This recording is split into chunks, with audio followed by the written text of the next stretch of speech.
বন্ধুরা দেখুন আজকে আমি বানিয়েছি চিকেন পপকর্ন।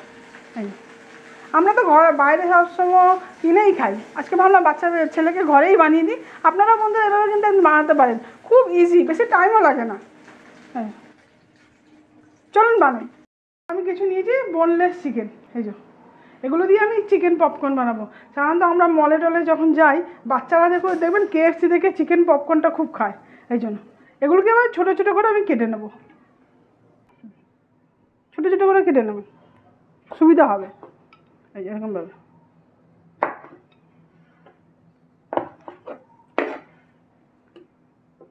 এরকম সাজিয়ে দিলে না, এটাকে আমি 4টে করবো।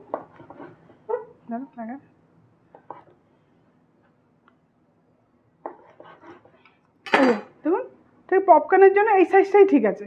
এরকমভাবে আমি সবগুলোকে কেটে নেব। আমি কেটে নিয়েছি, এর মধ্যে দেবো ব্ল্যাক পেপার, অল্প করে ব্ল্যাক পেপার, দেবো প্যাপরিকা,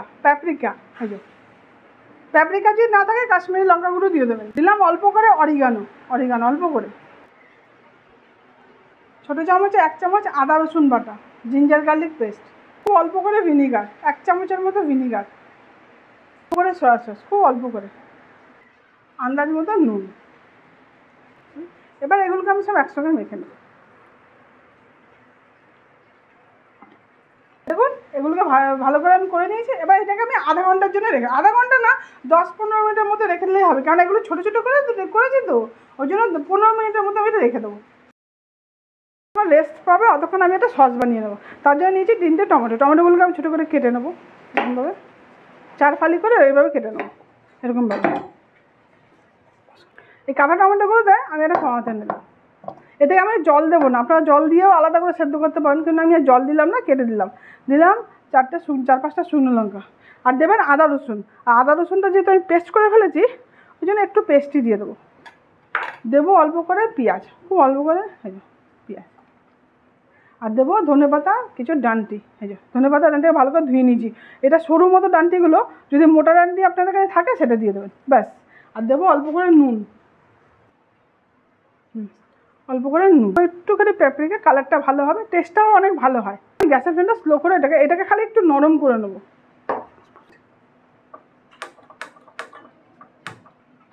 এটাকে গ্যাসের ফ্লেমটা একদম স্লো করে এটাকে খালি টমেটোটাকে সেদ্ধ হতে দেবো, তারপর এটাকে পেস্ট করবো। তখনই একটু ভিনিগার আর একটু নুন চিনি দেবো। দেখুন নরম হয়ে গেছে, ব্যাস। এবার গ্যাসের ফ্লেমটা আমি বন্ধ করে দেবো, এটাকে এবার ঠান্ডা করবো। হ্যাঁ এবার এতে আমি 1 চামচ চিনি দিয়ে দেবো। এটা কী হবে, ঝাল ঝাল টকটক একটু মিষ্টি মিষ্টি হবে এই সসটা। মিষ্টি হবে না, টক, হালকা হালকা মিষ্টি লাগবে, বেশি চিনি দেবেন না, তাতে ঠান্ডা হতে হতে চিনিটা মেল্ট হয়ে যাবে। আর একটুখানি ভিনিগার দেবো, 1 চামচের মতো ভিনিগার, খুব অল্প করে দেবেন, একটু ভিনিগার, ব্যাস। এটাকে পেস্ট করবো, ঠান্ডা হতে হতে চিনিটাও মেল্ট হয়ে যাবে। ওটা ঠান্ডা হতে হতে এটাকে আমি রেডি করি।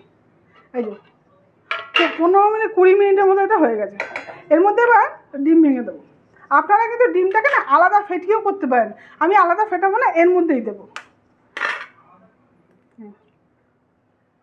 2টো ডিম দেবো, আরেকটা ডিম দেবো, 2টো ডিম দেবো।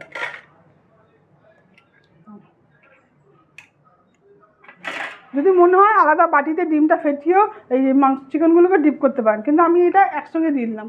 দেবো অল্প করে কর্নফ্লাওয়ার। হবে কি এটা করলে, চিকেনের মধ্যে যে মশলাটা দিয়েছি না, সব প্রত্যেকটা মশলা চিকেনের মধ্যে লেগে থাকবে, ঝরবে না। আমরা যদি এমনি ডিমেতে ডিপ করি না, অনেক সময় ঝরে যায় মশলাটা।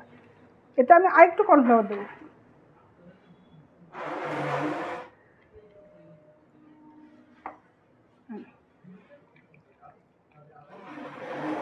দেখুন এগুলো প্রত্যেকটার মধ্যে এগুলো লাগা থাকবে, এই যে ডিম আর কর্নফ্লাওয়ার দিয়ে মাখলাম তো, মশলাগুলো গায়ে লেগে লেগে থাকবে। ময়দা আর অল্প করে কর্নফ্লাওয়ার নিয়েছি, দেখাতে ভুলে গেছি, স্কিপ হয়ে গেছে। অল্প করে চিলি ফ্লেক্স দেবো, খুব অল্প করে, এতে নুন দিন, একটু গোলমরিচের গুঁড়া দেবো। আপনারা চিলি ফ্লেক্সটা স্কিপও করতে পারেন, বুঝিয়ে দেবেন বাচ্চারা। নুন দিলাম, এবার এগুলো একসঙ্গে করে নেবো। অল্প করে কিন্তু কর্নফ্লাওয়ার দিয়েছি, মেইন ময়দাটাই বেশি এর মধ্যে। এবার এগুলো যে একসঙ্গে করেছি না, এবার নিয়ে কয়েকটা এরকমভাবে নিয়ে নাও, নিয়েছি। আমি হাতটা ধুইনি। এবার এগুলোকে ভালো করে ময়দা দিয়ে করবো।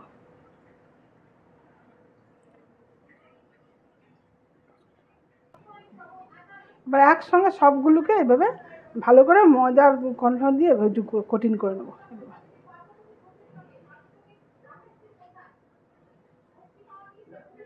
ভালো করে চেপে চেপে দেবেন, তাহলে এই ময়দাটা হট করে জড়িয়ে যাবে গায়ে।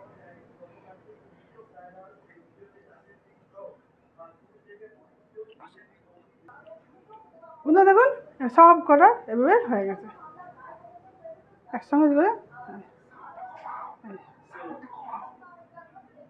এরকমভাবে হয়েছে। এবার আমি এরকম একটা চাটনিটা নিয়ে নেবো ঝুড়িতে, স্টিলের, যাতে ওই যে এক্সট্রা ময়দাটা ঝরে পড়ে যায়। এবার এমনি করে এবার এটাকে ফ্রাই করবো। তেলটা গরম হয়ে গেছে, এবার এটাকে আমি মিডিয়াম ফ্লেম করে দেবো, হাই ফ্লেম না, মিডিয়াম করে দেবো। করে এবার এগুলো একটা একটা করে ঝুড়ি থেকে বার করে দেবো। বন্ধুরা আপনাদের যদি আমার ভিডিওটা ভালো লাগে, লাইক করবেন, সাবস্ক্রাইব করবেন, কমেন্ট করবেন। আমরা কিন্তু বাচ্চাদেরকে ঘরে এইভাবে বানিয়ে দিতে পারি, খুব ইজি, আর খেতেও কিন্তু খুব দারুণ হয়। আমরা যারা রান্নার ভিডিওটা বানাই রেসিপির, তারা কিন্তু মোটামুটি সব ইনগ্রেডিয়েন্টগুলো আমরা ঘরে এনেই রাখি মল থেকে।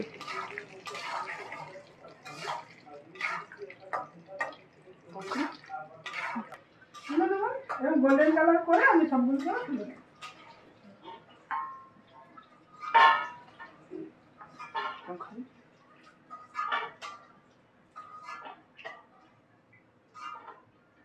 এইভাবে আমি সবগুলোকে ভেজে তুলে নেব। আমি সব ভেজে নিয়েছি, শুন কেমন আওয়াজ হলো দেখবেন তো। এবার আমি সসটা দেবো, ওই যেই সসটা আমি বানিয়েছি, এই যে